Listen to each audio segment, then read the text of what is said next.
Hatta adalah seorang negarawan ekonomi, pejuang proklamasi, dan wakil presiden Indonesia yang pertama. Beliau adalah salah satu orang yang kontribusi besar bagi Indonesia, dari penyusunan naskah proklamasi hingga menjaga stabilisasi negara pasca kemerdekaan. Bung Hatta merupakan wakil dari Presiden Soekarno. Beliau merupakan wakil Presiden Republik Indonesia pertama yang menjabat pada periode 1945 sampai dengan 1956. Beliau juga menjadi wakil Soekarno pada Musyawarah Panitia 9 yang bertugas mengurusi persiapan kemerdekaan. Beliau turut andil dalam perumusan naskah proklamasi, Piagam Jakarta, pengesahan Pancasila, dan Undang-Undang 45. Tidak hanya dikenal sebagai proklamator, Bung Hatta juga dikenal sebagai Bapak Koperasi Indonesia. Sebab pasca kemerdekaan beliau menciptakan sebuah sistem ekonomi berdasarkan ekonomi kerakyatan yang sekarang bernama koperasi.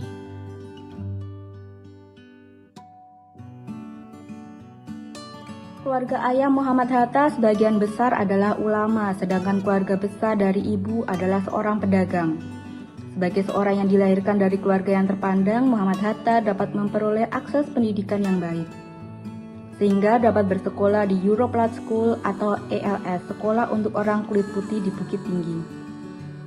Dan tidak berselang lama, Muhammad Hatta pindah ke ELS Padang, kemudian melanjutkan pendidikan ke Mulo School atau sekolah tingkat SMP di Padang. Pada tahun 1919, Muhammad Hatta menyelesaikan pendidikannya di Mulo dan pergi ke Batavia untuk menempuh pendidikan di HBS atau sekolah tingkat SMA. Semasa menempuh jenjang pendidikan, Muhammad Hatta aktif dalam organisasi pergerakan dan bergabung dengan Jong Sumatran Bond. Pasca lulus dari HBS, Muhammad Hatta melanjutkan pendidikan tinggi di Netherlands yang saat ini dikenal sebagai Erasmus University. Ia berhasil melanjutkan studi karena mendapat beasiswa dari Yayasan Van Deventer. Ketika menjadi mahasiswa di Netherlands, Muhammad Hatta aktif dalam organisasi Indische Vereniging atau yang selanjutnya berganti nama menjadi Perhimpunan Indonesia. Muhammad Hatta selanjutnya menyelesaikan pendidikannya di Belanda pada tahun 1932. Pasca selesai dan menempuh pendidikan tinggi di Belanda, Muhammad Hatta kembali ke Indonesia dan melanjutkan perjuangan melawan kolonialisme dan imperialisme pemerintahan Hindia Belanda.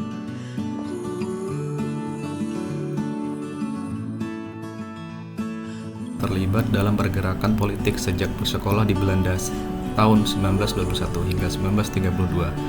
Selama masa studinya, ia aktif dalam organisasi politik Perhimpunan Indonesia. Pengaruh Ki Hajar Dewantara, Cipto Mangunkusumo, dan Dewas Dekker memberikan dorongan bagi Hatta untuk terlibat dalam perjuangan kemerdekaan.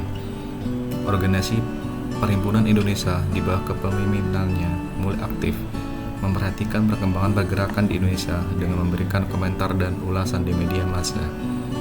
Pada tahun 1927, Hatta pergi ke Frankfurt untuk menghadiri sidang Liga menentang imperialisme, penindasan kolonial, dan kemerdekaan nasional. Pada saat itu, majalah Perhimpunan Indonesia, Indonesia Merdeka, menjadi alat penting dalam menyebarkan gagasan-gagasan pergerakan nasional ke Indonesia. Namun, pada 25 September 1927, Hatta dan beberapa rekan lainnya ditangkap oleh Belanda, kemudian dijatuhi hukuman penjara di Rotterdam. Hatta menolak tuduhan tersebut dalam pidatonya Indonesia Merdeka pada sidang kedua tanggal 22 Maret 1928. Setelah pengasingan, Hatta kembali ke Indonesia pada tahun 1932. Meskipun ditawari menjadi anggota parlemen Belanda, ia menolak karena merasa perlu berada dan berjuang di Indonesia. Pada 1937, Hatta dan Syahrir ditangkap lagi oleh Belanda dan diasingkan di Digul dan Banda Neira. Pada tahun 1991, ia menulis artikel yang menekankan agar rakyat Indonesia tetap netral dalam menghadapi pihak Barat dan Jepang. Periode pengasingan Muhammad Hatta menjadi penting dalam membentuk kepemimpinan dan pandangan politiknya. Hatta kemudian bersama Soekarno memproklamirkan kemerdekaan Indonesia pada 17 Agustus 1945. Muhammad Hatta terpilih menjadi wakil presiden melalui sidang PPKI yang digelar di Jakarta pada tanggal 18 Agustus 1945. Selain menjadi presiden, Muhammad Hatta juga sempat merangkap sebagai Perdana Menteri dan Menteri Pertahanan. Hatta juga pernah merangkap sebagai Menteri Luar Negeri dalam Kabinet Republik Indonesia Serikat.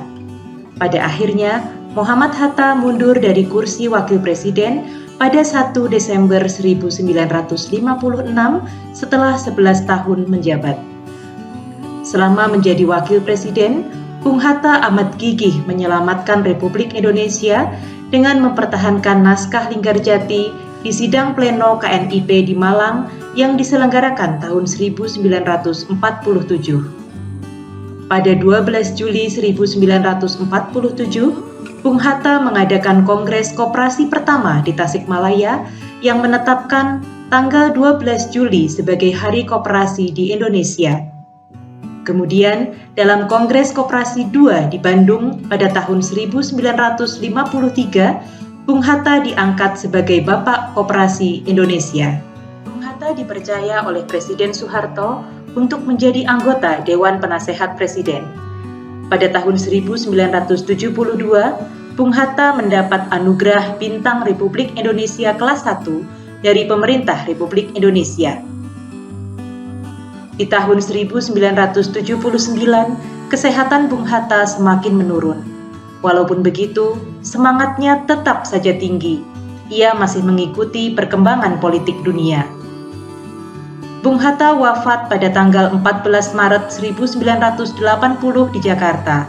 Beliau ditetapkan sebagai pahlawan proklamator pada tahun 1986 oleh pemerintahan Soeharto. Dan pada tahun 2012, Bung Hatta secara resmi bersama dengan Bung Karno ditetapkan oleh Presiden Susilo Bambang Yudhoyono sebagai pahlawan nasional.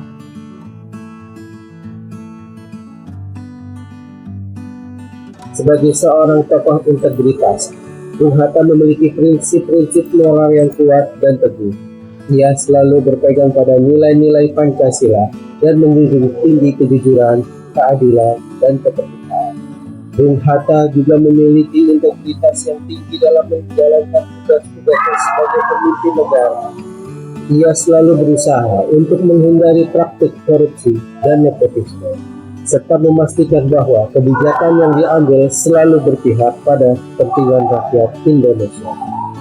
Selain itu, Bung Hatta juga percaya bahwa untuk mempertahankan kemerdekaan Indonesia, setiap warga negara harus memiliki rasa cinta dan tanggung jawab terhadap negara Republik Indonesia. Bung Hatta juga memandang bahwa bela negara tidak hanya terbatas pada aspek militer, tetapi juga meliputi aspek sosial, politik, dan ekonomi.